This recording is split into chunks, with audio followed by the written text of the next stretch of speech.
यदि मुझसे कोई पूछे धन बड़ा है या धर्म बड़ा है, तो मैं आसान और स्पष्ट शब्दों में कह दूंगा, न धर्म बड़ा है न धन बड़ा है। सबसे बड़ी है पृथ्वी और सबसे बड़ा है पर्यावरण, या यूं कहें सबसे बड़ी है जीवनदायिनी प्रकृति। क्योंकि इन्हीं प्राकृतिक तत्वों से तो हम बने हैं, और हम हैं तो धर्म है, और हम धर्म के साथ हैं तो हमारे पास एक संतुलित धन है। तभी हम उसका आनंद उठा पाएंगे। क्योंकि अध्यात्म और पर्यावरण दो अलग चीज नहीं है। अध्यात्म और पर्यावरण एक दूसरे के सहपूरक हैं। हमारे चारों ओर का पर्यावरण, प्राकृतिक वातावरण हमारे लिए कितने आवश्यक हैं, इस बात से अंदाज़ा लगाया जा सकता है। इस बात से हम समझ सकते हैं कि एक छोटी सी महामारी कोरोना हवा के बिना यानी ऑक्सीजन के बिना कितने लोग मर गए। इसमें धरती, आकाश, नदी, पर्वत, वन, उपवन, जल, वायु तथा जीव जंतु सभी तो सम्मिलित हैं। तभी तो यह वातावरण बना है, और इसी वातावरण के एक छोटे से अंग मनुष्य भी है। मनुष्य तो तुच्छ ही इकाई है जो पूर्णतः अन्य तत्वों पर निर्भर है और अन्य तत्वों से बना है। उनकी बनावट ही इस प्रकृति की 5 तत्वों से हुई है। क्षितिजल पावक गगन समीरा, पंच रचित यह अधम शरीरा।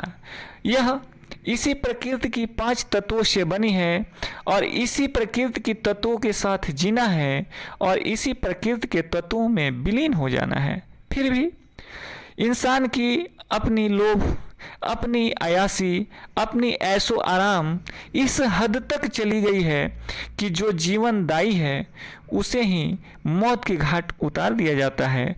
जो उसे सांस देता है उसकी ही सांसें बंद कर दी जाती है।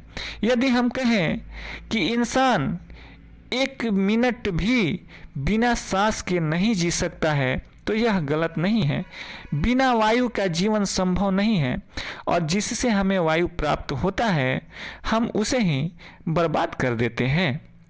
मनुष्य की यह दुरुपयोगिता, यह प्रकृति को दूषित करने की जो आदत है, वह एक हद से ज़्यादा आगे निकल गया है। हमारे प्राचीन ऋषि मुनि शायद इस बात से अवगत थे। ऋषि मुनि केवल तपस्वी ही तो नहीं थे, वरन अनुसंधानी वैज्ञानिक भी थे। तभी 5 महाभूतों को देवता माना और उनसे आत्मिक रिश्ता जोड़ डाला। धरती को माँ कहा, आकाश को पिता कहकर पुकारा। जब हम किसी को रिश्तों में बांध लेते हैं तो उसका निसंदेह ही सम्मान करते हैं, उसका इज्जत करते हैं और उसका ख्याल रखते हैं। लेकिन यहाँ इन चीज़ों का भी अब कोई असर दिखता नहीं है।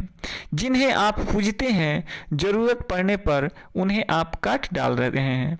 ये क्या है और ये किस विधि का विधान है? आप किस धर्म को मानते हैं? और ये किस धर्म में सिखाया गया है कि जन्म देने वाले को ही मौत के घाट उतार दो? जब ये तत्व शुद्ध रहेंगे, यानी प्रकृति हमारी जब तक संतुलित रहेगी तभी तो हम संतुलित रहेंगे। मानव शरीर तभी तक स्वस्थ रहेगा जब तक हमारा प्रकृति स्वस्थ रहेगा। वैदिक साहित्य में ऋग्वेद के घौ, पृथ्वी, अग्नि आदि सूक्त इनके प्रमाण हैं, जिनमें पृथ्वी, जल, वायु आदि सभी तत्वों से प्राणी जगत के योगक्षेम की प्रार्थना की गई है। विविध जीव जंतुओं को देवों का वाहन कहकर क्यों संरक्षित किया गया है? ताकि इंसानों का हमला उस पर कम किया जाए। देवताओं का सवारी इसलिए बताया गया है, देवों का निवास स्थान वृक्षों को इसलिए बताया गया है ताकि इंसानी हमला से उन्हें बचाया जा सके। वृक्ष पर्यावरण के तो आधार ही हैं। यही प्राण वायु प्रदाता और दूषित वायु के अवशोषक हैं। इस प्रकार वृक्ष गरल पाई शिव है जो आपके विष को घटक जाता है। हमारे ऋषिगण यह जानते थे, उनकी दूरदृष्टि यहाँ तक देख रही थी, अतः इन पर देवताओं का वास बताया। आपको इन जानवरों का, पेड़ पौधों का पूजा करने सिखाया। पीपल पर ब्रह्मदेव को बताया, नीम पर माँ देवी को बताया, ताकि आप इन्हें पूजते रहें। गीता में भगवान श्री कृष्ण ने खुद ही कहा कि मैं तो पीपल में वृक्ष हूँ। आज विज्ञान ने भी मान लिया है कि पीपल सबसे अधिक प्राण वायु उत्सर्जक है तथा माँ का निवास स्थान नीम सबसे अधिक रोग निवारक तत्व है। शायद यह दुनिया का सभी लोग जानते हैं। प्राचीन ग्रंथों में वृक्षों को जीवनधारी माना गया है। उनमें सजीवों के सभी लक्षण बताए गए हैं, अतः उन्हें काटने का तो कोई प्रश्न ही नहीं उठता है। आज पुनः पर्यावरण को अध्यात्म से जोड़ने की जरूरत है, तभी ग्लोबल वार्मिंग, बाढ़, भूकंप, असमय वर्षा और आपके असमय होने वाली महामारियां हद तक नियंत्रित रहेंगी। हम जितना ही अपने पर्यावरण को संतुलित रखेंगे, उतना ही मानव जीवन आने वाले भविष्य में संतुलित रहेगा। पर्यावरण, अध्यात्म और मानव, यह तीन ऐसे खंभे हैं जिन पर यह पूरा विश्व टिका हुआ है।